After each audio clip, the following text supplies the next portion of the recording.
nós vamos continuar sendo ensinados por Deus. E o Espírito Santo, ele fala de várias formas. E quando foi falado para nós ontem sobre este assunto, eu falei, não sei se eu falei com as coisas, para alguns, bem para os outros, sobre o Espírito Santo de Deus está aqui. E ele mencionou, te deu graça, e desde ontem eu já estou no Espírito. Nós nessa terça-feira estamos aqui reunidos ao 17 de Jesus Cristo.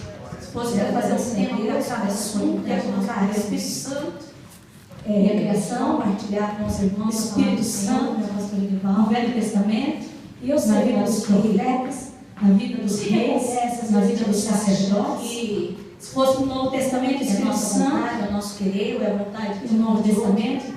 Mas o Espírito Santo são as promessas, independente se o Espírito Santo cumpre os acontecimentos são bons, o Espírito Santo da nossa vontade, e os dons espirituais, o Espírito Santo e os dons de poder, o Espírito Santo e os frutos do Espírito, o Espírito Santo e o seu caráter em nós, e eu vejo isso no tema. Enquanto e o Senhor estiver comigo, e a gente vai, o Espírito Santo no livro de Apocalipse, o Espírito Santo no Departamento da Igreja, ensinados por Deus. E o Espírito Santo ele fala de várias coisas. E no livro de aos Efésios, no capítulo 5, queria ler com os irmãos, e o versículo 18 aos Efésios, capítulo 5, versículo 18, nos diz assim: e não vos embriagueis com vinho em que há contenda, mas, mais uma vez, e não vos embriagueis com vinho em que há contenda, mas enchei-vos do Espírito. Glória a Deus. E falando sobre o Espírito Santo, irmãos, a gente sabe, o Espírito Santo, ele é a terceira pessoa da Trindade. E nas Sagradas Escrituras ele é denominado como o Espírito, com letra E maiúsculo, o Santo Espírito, o Espírito de Deus, o Espírito do Filho de Deus e o Consolador. Eu vou dar só os títulos. E nós vemos a ação do Espírito Santo na Bíblia já na criação, ao qual a Bíblia fala que o Espírito de Deus, lá em Gênesis, nos primeiros capítulos, se movia sobre a face das águas. Nós vemos a ação do Senhor na vida de homens como Bezalel, Josué, Gideão, Jefté, Saul, Davi, e especialmente manifesto nos profetas. Foi dado para a luz dos homens, é prometido ao Messias, como Isaías profetiza, e a toda a carne que somos nós que estamos aqui. Aleluia. No Novo Testamento, o Espírito Santo se manifesta no batismo de Jesus, na sua tentação, imediatamente também depois da tentação, na ocasião em que Jesus, falando em Nazaré, recorda a promessa messiânica de Isaías 61, versículo 1 e 2. Do mesmo modo, fala o Espírito ao velho Simeão, dirigindo seus passos e pensamentos, em Lucas 2, 25 a 27. Fala dos dons do Espírito, de maneira determinada, prometido pelo nosso Salvador, ao qual Jesus também faz as suas promessas, referente à descida do Espírito Santo. E o livro que mais fala, mais detalhes dos evangelhos, é o Evangelho de João, que se refere-se aos ensinos de Jesus, às promessas de Jesus, à necessidade de sermos cheios do Espírito Santo. No livro de Atos, já fala da manifestação e o cumprimento, a descida do Espírito Santo e o poder que é derramado e as ações que acontecem depois, salvações, conversões, transformações. Pedro também descreve no seu livro de 1 Pedro 1, 2, acerca que a santificação como sendo também obra do Espírito Santo. Aleluia. Em Apocalipse nós vemos João sendo influenciado pelo Espírito de Deus e falando também nas cartas, ao qual o Espírito de Deus diz assim, aleluia, nos diz assim, quando se dirige às igrejas das Ásias: quem tem ouvido, ouça, com letra E maiúsculo, o que o Espírito diz às igrejas. Irmãos, então há uma necessidade de nós sermos cheios do Espírito Santo, conhecermos este Espírito Santo, mas a presença de Deus, sermos cheios do Espírito Santo Santo de Deus era tão glorioso que não importava. E eu lembro que na congregação do Jardim Ramala foram 35 jovens antes de nós ficarmos nas favelas. Foi tirado do meio das drogas, foi tirado da prostituição, quando já não tinha mais nem solução. Pessoas depressivas, pessoas loucos, mas Jesus curou loucos, Jesus libertou, curou elétrico, Jesus curou cancerosos. Jesus, nós pegávamos mendigo na rua, que eles sofriam, me fala, tuberculose, devido à friagem, devido às doenças. Jesus curou, fez eles pregadores, aquele gente de congregação. Aleluia. E quando eles aceitavam Jesus, irmãos, o batismo ia demorar, e eles já oravam, e Jesus batizava com o Espírito Santo, já ia descer nas águas cheias do Espírito Santo. Há uma sede, há uma vontade, mas como diz o pastor, devido aos exageros de muitos, devido ao mau uso, ou querer usar Deus em vez de deles deixar Deus usar, muitos se esfriaram. Muitos não dão importância. E acaba vindo gerações para a igreja e nós não falamos mais da ação do Espírito Santo na vida do cristão. E que nós precisamos ser cheios do Espírito Santo. Amém? Aleluia. Glória a Deus. Glória a Deus. Em Lucas 24, 49, nós vemos Jesus falando assim, aconselhando: ficai em Jerusalém. Que diz assim: eis que sobre vós envio a promessa do meu Pai. Ficai, pois, na cidade de Jerusalém, até que do alto sejais revestidos de poder. No livro de Atos, capítulo 1, versículo 4, antes da sua ascensão ao céu, ele diz: e estando com eles, a palavra do Senhor diz, determinou-lhes que não se ausentasse de Jerusalém, mas que esperasse a promessa do Pai, que disse: e de mim ouviste. Promessa do Pai, que ele disse, e de mim ouvistes. Aí vamos frisar, que disse ele, Deus prometeu, derramarei. Que ouviste, Jesus disse, ficai. Mas ficar em Jerusalém? Essa palavra se aplica para nós hoje, irmãos? Essa palavra não era para os discípulos, aqueles seguidores de Jesus, que presenciou a morte de Jesus, que presenciou a ressurreição de Jesus, que andaram com Jesus depois da sua ressurreição, que foram ensinados por Jesus, provavelmente por 40 dias. Aqueles que receberam aquela promessa estão, João 14, não se turbe o vosso coração, crede em Deus, crede também em mim, na casa de meu Pai há muitas moradas. E ainda mais em João, ainda no Evangelho de João, no capítulo 14, aleluias. Vamos abrir conosco, irmãos, Evangelho de João, palavra bem conhecida.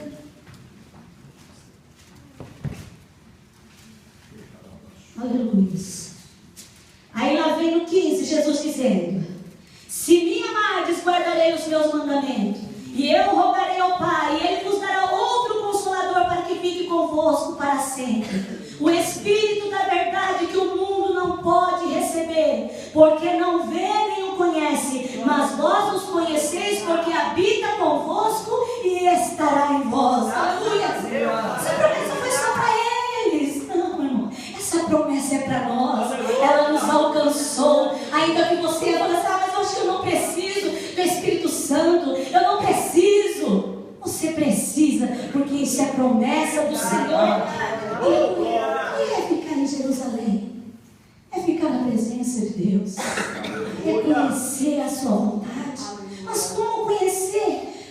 Aprendendo a sua palavra, meditando na sua palavra. Mas como? Orando, buscando a sua direção, a sua presença, para que Deus nos guarde, nos livre do maligno. É como diz, orarmos a palavra, porque a Bíblia diz já no Salmo 91, tão conhecido, que aquele que habita no esconderijo do Altíssimo, a sombra do Onipotente descansará. Glória a Deus, aleluia. Aleluia, Jesus. Mas temos que crer. É impossível nós nos esconder debaixo da sombra do Onipotente, para que Ele nos guarde, nos livre do mal, nos esconda do inimigo, se não cremos. Mesmo assim, é impossível sermos cheios do Espírito Santo se não cremos nessa promessa que Ele deu para nós, aleluia, que nos alcançou, ainda que nós sejamos insensíveis, ainda que nós sejamos indiferentes, ainda que nós achamos não preciso, ainda que nós pensamos, não, eu consigo ir sozinho, mas é um erro, um engano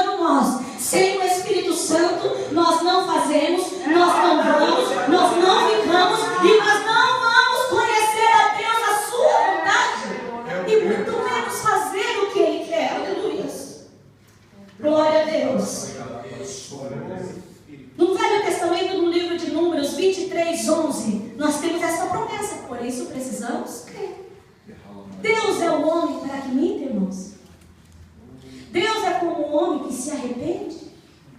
Jesus disse que passarão os céus e a terra, mas as minhas palavras não hão de passar. Glória a Deus, aleluia. Para quem são feitas essas promessas? E diz aqui em Números 23:19: Deus não é um homem para que minta, nem o filho do homem para que se arrependa. Porventura, olha só, diria ele e não faria?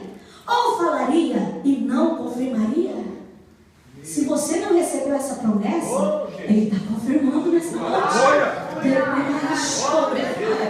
Isaías 44:3: Porque derramarei água sobre o sedento e rios sobre a terra seca. Derramarei o meu espírito sobre a tua posteridade e a minha bênção sobre os teus descendentes. Joel capítulo 2:28: E há de ser que depois derramarei do meu espírito sobre toda a carne, e vossos filhos e vossas filhas profetizarão, e os vossos velhos terão sonhos, e os vossos jovens terão visões. O Pai já determinou que o Espírito Santo fosse derramado. Ele já foi derramado sobre toda a carne.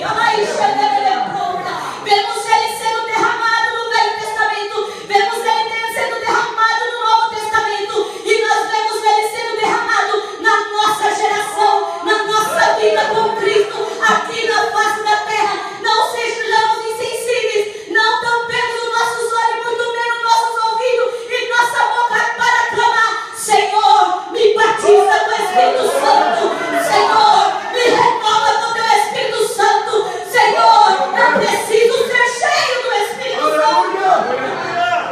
E essa promessa, irmãos, no livro de Atos capítulo 2:1 até o 21, nós vemos ali a descida do Espírito Santo, a qual o povo que ouviu a palavra de Jesus creu na promessa, ficou conforme Jesus os disse: ficai, nós vamos obedecer. Então eles obedeceram a palavra de Deus e ficaram na vontade do Senhor.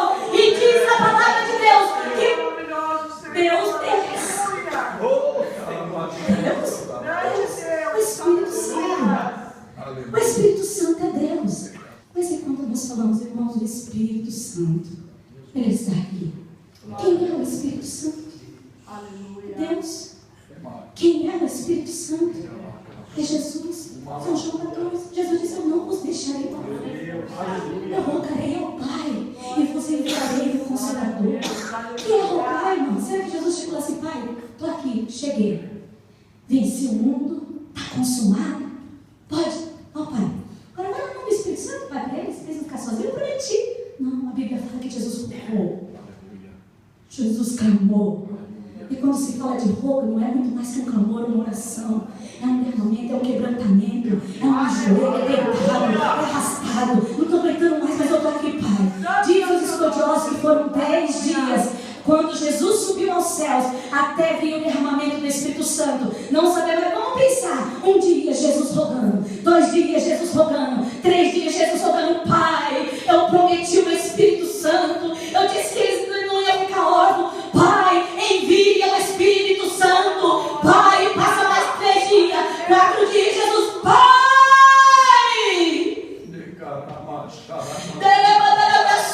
Passa 6, 7, 8, 9, e a igreja saiu dali não. A Bíblia fala que eles permaneceram unidos, juntos, clamando, esperando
aqui na leitura dizendo que não vos embriaguei com vinho, mas enchei-vos do Espírito Santo.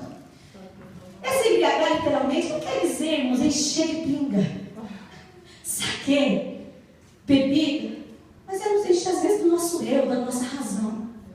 Eu digo, irmãos, com temor, a nossa razão, perto da razão de Deus, ela faz muita injustiça. Mas a razão de Deus é justa. Então, às vezes, nós nos enchemos do nosso eu. Somos egoístas até acerca das coisas de Deus.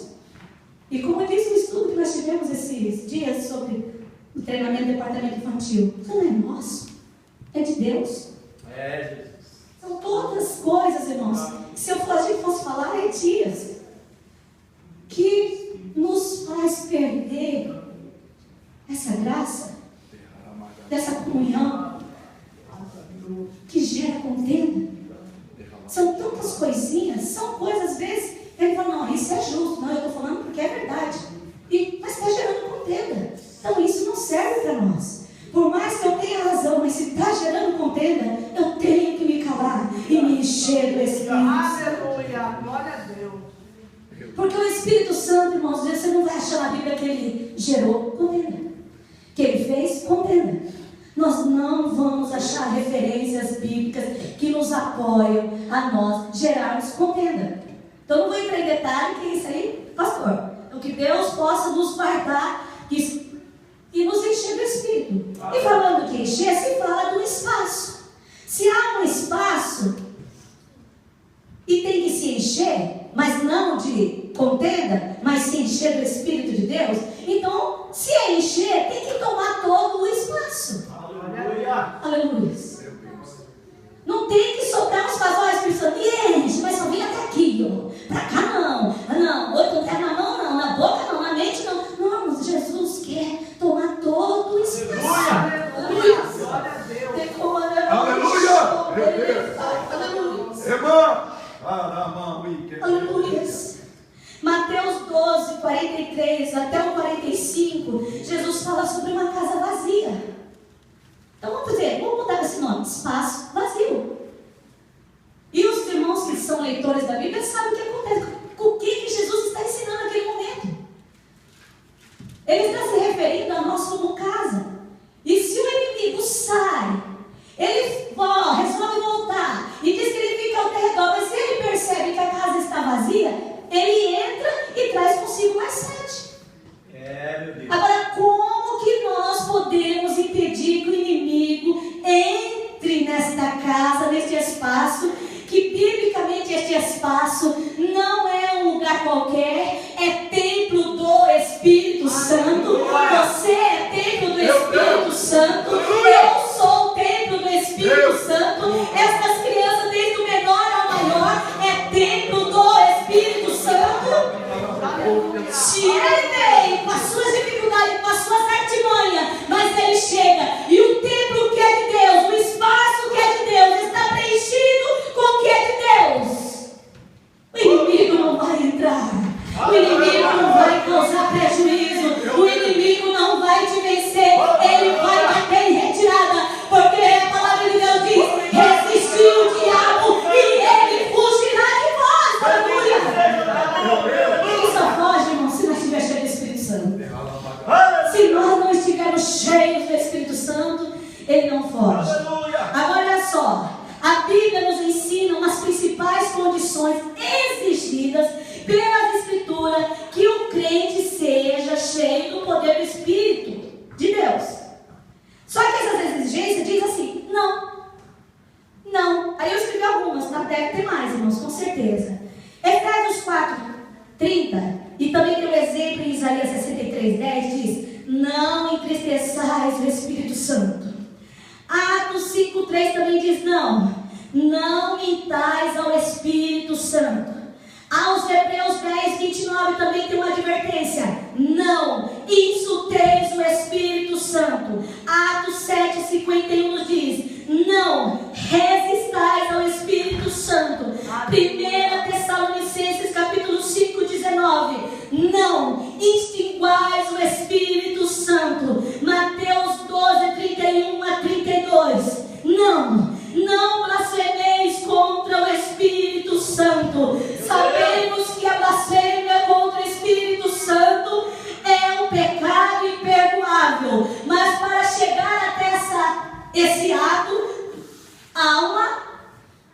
há uns degraus que, se nós não obedecermos o alerta, o aviso de Jesus Cristo, para que nós não façamos, nós podemos correr este risco. Estamos combatendo o bom combate? Sim. Queremos acabar a carreira? Sim. Mas precisamos guardar a fé. O começo não é o melhor, irmãos. O melhor vai ser o fim. Nós estivemos com Cristo. E aqui diz: não entristeçais, não mentais, não insulteis. E aí vai indo, e continua errando. Não resistais. Aí está assim, eu resisto. Não estimais. Eu não preciso. Ele não é importante. Espírito Santo, era dessa igreja primitiva. Meu pai, meu avô, minha tia, era Deus Santo, que já está batendo coisa bosta, né? Era Deus. Não estimais o Espírito Santo. E ao perigo: não blasfemais contra o Espírito Santo. Pecado imperdoável. E agora, então, eu peguei. Vai ver que eu estou assim espiritualmente? Eu estou assim porque eu estou pecando, eu blasfemei. Vamos prestar atenção aqui? Eu vou ler agora, tá, irmãos? Cristo falou do pecado imperdoável. Mas o que estava querendo dizer? Que pecado é esse? Os fariseus viram os milagres de Cristo e atribuíram a Satanás. Cristo observou que a conclusão deles era ilógica, que é Mateus 12, 31 a 32. Satanás jamais pensaria em expulsar seus próprios cúmplices. Satanás não expulsa Satanás. Só uma pessoa mais forte do que ele pode expulsá-lo. O pecado imperdoável foi cometido quando os líderes espirituais colocaram-se entre Cristo e o povo comum que estava desejosos em aceitar os milagres de Jesus, considerados legítimos. No contexto do Novo Testamento, este pecado era de uma nação incrédula que havia perdido a sensibilidade espiritual e resolvido rejeitar o Messias de Deus. É necessário crer para ser perdoado. Os fariseus que rejeitaram as credenciais de Cristo estavam se excluindo do reino dos céus por causa da sua incredulidade. Então eles não acreditaram em Jesus. Se você, eu, estou pensando que cometi um pecado imperdoável, tenha certeza que você não cometeu. Sua sensibilidade prova que Deus está trabalhando em seu coração. Você crê? Aqueles que cometem o pecado imperdoável não têm interesse algum e nem relacionamento com Deus, e muito menos crê que Ele é o Salvador do mundo, que rogou ao Pai, que não nos deixou órfãos e enviou o Espírito Santo de Deus. Fala comigo. Você precisa do Espírito Santo? Nós precisamos do Espírito Santo. Quando nós somos cheios do Espírito Santo de Deus, fazemos a vontade de Deus. Quando somos cheios do Espírito Santo de Deus, somos úteis na família, na igreja, na sociedade e no reino de Deus. Por isso, precisamos encher a nossa vida do Espírito Santo e deixarmos um lugar vago, que nós falamos antes, cheio, para o diabo não ter poder sobre as nossas vidas. E isso é bem importante aqui, irmãos. Por que precisamos ser cheios do Espírito Santo? Coisa da época do século XXI, que atinge muito o Japão. Porque só uma pessoa também cheia, um exemplo, são vários, irmãos. Só uma pessoa cheia do Espírito Santo, ela pode interferir nas circunstâncias da vida. Que circunstâncias? De alegria, de tristeza. Se compramos um carro zero, ficamos alegres. Se caso não pagamos o seguro e vem um acidente de perda total, você vai ficar alegre? Vai ficar triste. Se estamos bem empregados, ganhando um bom salário, ficamos felizes. Se perdemos o emprego, ficamos tristes. Se estamos gozando de boa saúde, estamos alegres. A enfermidade bate a porta, ficamos tristes. Mas quando nós passamos a ser cheios do Espírito Santo, as coisas mudam. Paulo, em Atos no capítulo 13, nos fala quando Paulo foi caluniado, blasfemado, injustiçado e rejeitado. Uma pessoa que ela vive um peso desse, irmãos, segundo os psicólogos, elas são quase 100% propensas a entrar em depressão profunda, né? 2 deste mesmo capítulo diz assim: e os discípulos estavam cheios de alegria e do Espírito Santo. Mesmo acontecendo tudo isso com Paulo e os discípulos, eles permaneciam alegres e cheios do Espírito Santo. Como é que você entrou nesse segundo dia de campanha de oração, hoje aqui, triste? Mas só você se enchendo deste Espírito Santo, você vai sentir alegria e ser cheio do Espírito Santo. Aleluia! Por que precisamos ser cheios do Espírito Santo? Para termos poder. Atos 1:8, 1 Coríntios 12:11 fala dos dons espirituais e os dons do poder. Fala também dos dons do fruto do Espírito. Por que nós precisamos ser cheios, irmãos? Para darmos frutos, nós precisamos ser cheios, que é amor, gozo, paz, longanimidade, benignidade, bondade, mansidão e temperança. Aleluia, Jesus. Eu vi uma personalidade japonesa ensinada do brasileiro, irmão, ou racinha branquinha. Eu digo diante de Deus. Você vê uma esquecida puxada? Deu uma raça brava. Mas quando se enche do Espírito Santo, Deus amansa. Só que depois veio essa enfermidade na vida da Sandra e alterou tudo, o negócio ficou feio. E aí que vem mais para a oração. Irmãos, eu vou dizer que o remédio está dando jeito, não dá. Mas se eu não orar, Jesus, eu já cheguei a chorar, eu não quero externar o nervoso, a raiva ou a depressão que quer tomar conta da minha vida, porque eu sirvo um Deus que me enche do Espírito Santo. E Deus falou tanto comigo, às vezes eu não choro aqui, eu vou no médico, eu estou me esforçando no máximo, as lágrimas vêm. Ou se eu vou conversando com o pastor, aí as lágrimas vêm. A gente se desmonta, porque nós somos humanos, passamos dificuldade, mas a nossa fonte está, a nossa vitória está em sermos cheios do Espírito Santo. Em Atos 4:31, vou pular, irmãos. Eles foram cheios do Espírito Santo e anunciaram com ousadia a palavra de Deus.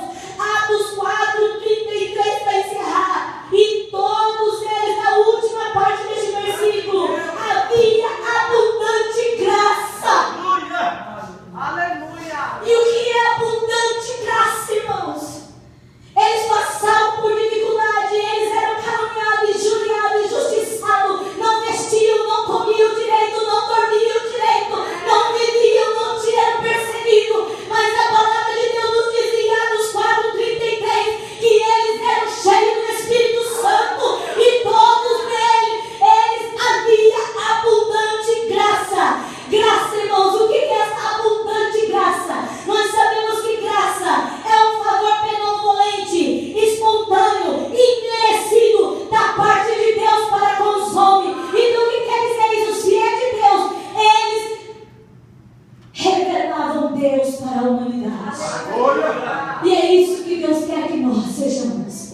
Independente se somos perseguidos, caluniados, injustiçados, o importante é nós sermos cheios do Espírito Santo e manifestarmos a abundante graça de Deus aos homens. E falando de abundante graça, quero reprisar dois aqui: amar a Deus sobre todas as coisas e ao próximo como a ti mesmo. Numa lição dos jovens nós falamos, irmãos, como nós sabemos se nós estamos amando o próximo. Eu fui de trás para frente, eu não fui lá do começo.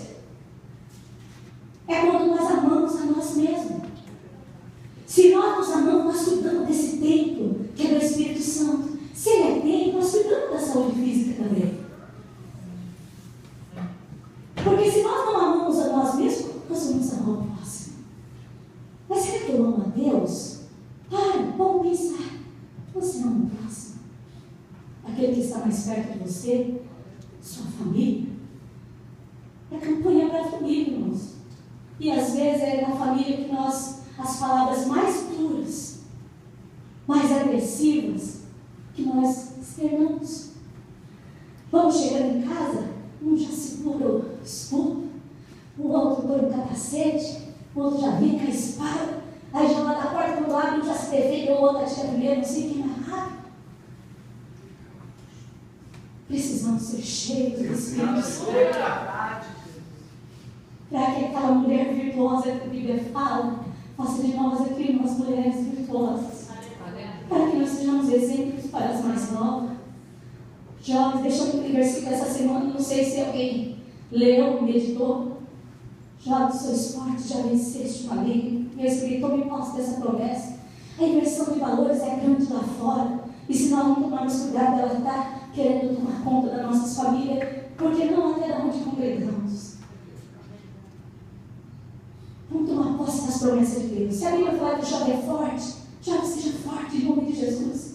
Se a Bíblia fala, irmãos, que nós podemos ser mulheres virtuosas, louvadas pelo nosso marido, nossos filhos, que essa promessa se estampe na nossa vida, no nosso coração, na nossa alma. Meus irmãos, meus irmãos, se não formos cheios do Espírito Santo, aleluia.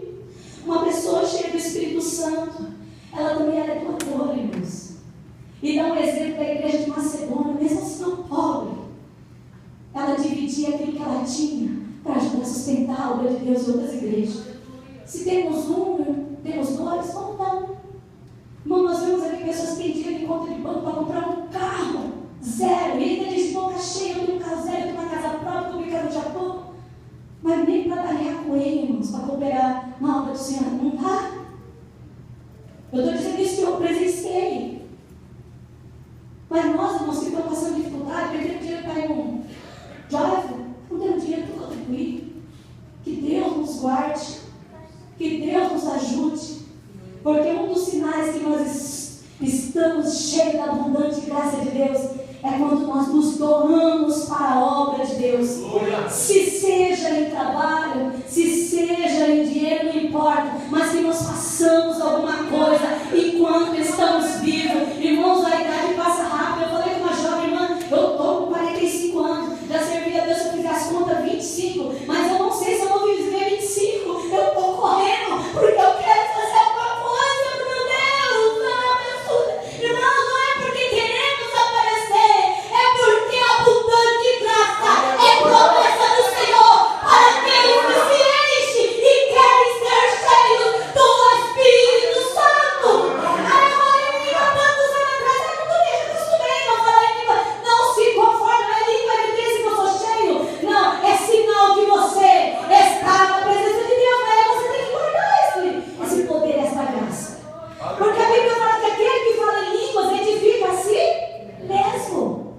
E às vezes, irmãos, quando entramos e saímos e não somos edificados, não desprezando a palavra. É a palavra que edifica. É a palavra, mas essa própria palavra fala da necessidade. Só que os exageros que estraga. Eu só ia falar em línguas, tá bom, não. As nossas atitudes, o que falamos, as nossas decisões, o que você está fazendo, está mostrando se você é cheio ou se você não é. Então não sou, então vamos buscar. Que Deus nos abençoe. Aleluia!